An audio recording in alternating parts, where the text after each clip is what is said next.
안녕하세요. 세이지약국 2027년 조기 실습생 안서진 한미나입니다.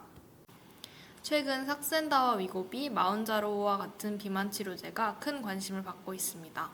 과거의 다이어트 약이 주로 중추신경계를 자극해 식욕을 억제했다면 최근의 비만 치료제는 우리 몸에서 식사 후 분비되는 호르몬을 모방해 배고픔과 포만감 자체를 조절합니다.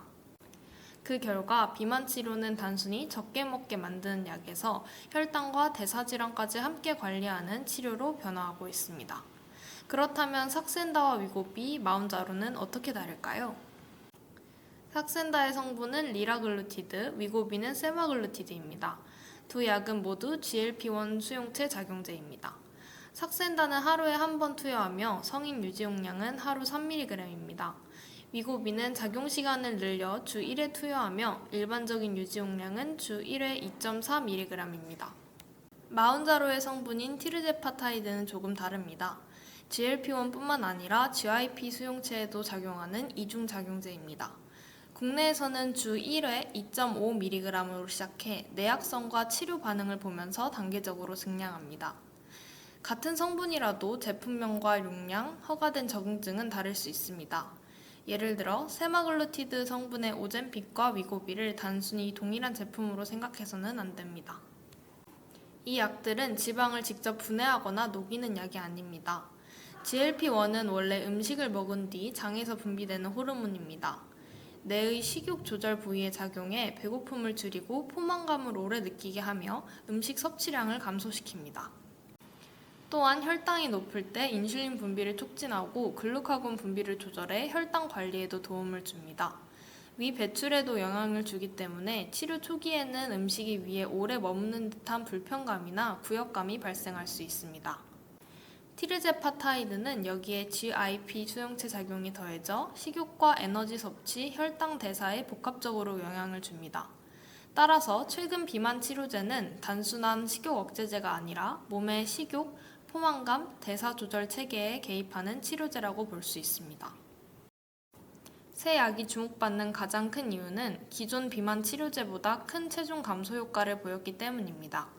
각각의 대표 임상 시험에서 생활습관 중재를 함께 시행했을 때 리라글루티드는 56주 동안 평균 약 8%, 세마글루티드는 68주 동안 약 14.9%, 티르제파타이드는 72주 동안 고용량에서 약 20.9%의 평균 체중 감소를 보였습니다. 또한 티르제파타이드와 세마글루티드를 직접 비교한 연구에서는 72주 후 평균 체중 감소율이 각각 20.2%와 13.7%로 나타났습니다. 이런 연구 결과에서 볼 수 있듯이 마운자로 티르제파타이드는 다른 성분들에 비해 더 강력한 체중 감소 효과로 주목을 받고 있습니다. 다만 이 연구들은 대상자와 용량, 연구 기간이 서로 다른 임상시험에서 나온 결과이거나 임상 결과의 평균일 뿐이므로 단순히 이것으로 순위를 매겨서는 안 되며 모든 환자가 같은 정도로 체중이 감소한다고 볼 수 없습니다. 즉, 마운자로가 더 강력하다고 해서 모든 사람에게 가장 적절한 약이라는 뜻은 아닙니다. 부작용과 병력, 비용, 투여 편의성, 치료 목표를 함께 고려해야 합니다. 이러한 약물이 단순한 미용 목적의 다이어트 약으로만 평가되어서는 안 되는 이유는 비만 자체가 만성적이고 재발하기 쉬운 질환이기 때문입니다. 특히 지방 조직은 단순히 지방을 저장하는 창고가 아닙니다.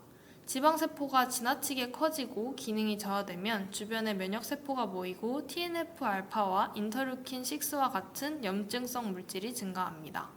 이로 인해 전신에 약하지만 오랫동안 지속되는 만성 저등급 염증이 형성되고 인슐린 저항성과 당뇨병, 지방간, 심혈관 질환 위험에 영향을 줄 수 있습니다.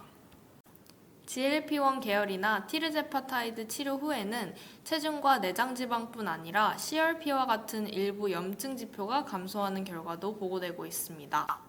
즉, 비만 치료제는 류마티스 관절염처럼 모든 만성염증 질환을 직접 치료하는 것은 아니지만 비만과 연관된 대사 이상과 염증 부담을 줄일 수 있습니다. 다낭성 난소 증후군에서도 높은 체중과 인슐린 저항성을 동반한 성인 환자라면 일반 비만 치료 지침에 따라 리라글루티드나 세마글루티드 같은 비만 치료제를 고려할 수 있습니다. 다만 다낭성 난소증후군 자체의 전용 치료제는 아니며 임신 기간과 피임 여부를 반드시 함께 확인해야 합니다. 높은 체중 감소 효과만큼 약을 사용하는 과정과 이상 반응의 관리도 중요합니다. 가장 흔한 문제는 구역과 구토, 설사, 변비와 같은 위장관 이상 반응입니다. 특히 용량을 너무 빠르게 올리거나 과식, 기름진 음식을 먹으면 증상이 심해질 수 있습니다. 식욕이 지나치게 감소하면 전체 섭취량과 함께 단백질, 비타민, 미네랄 섭취도 줄어들 수 있습니다. 체중은 감소했지만 근육량과 체력이 함께 줄어드는 문제가 생길 수 있기 때문에 충분한 단백질 섭취와 근력 운동, 수분 관리가 필요합니다. 지속적인 구토와 탈수, 견디기 어려운 심한 복통이 나타난다면 단순한 부작용으로 넘기지 말고 췌장이나 담낭 관련 이상 여부를 확인할 수 있도록 의료기관에 의뢰해야 합니다.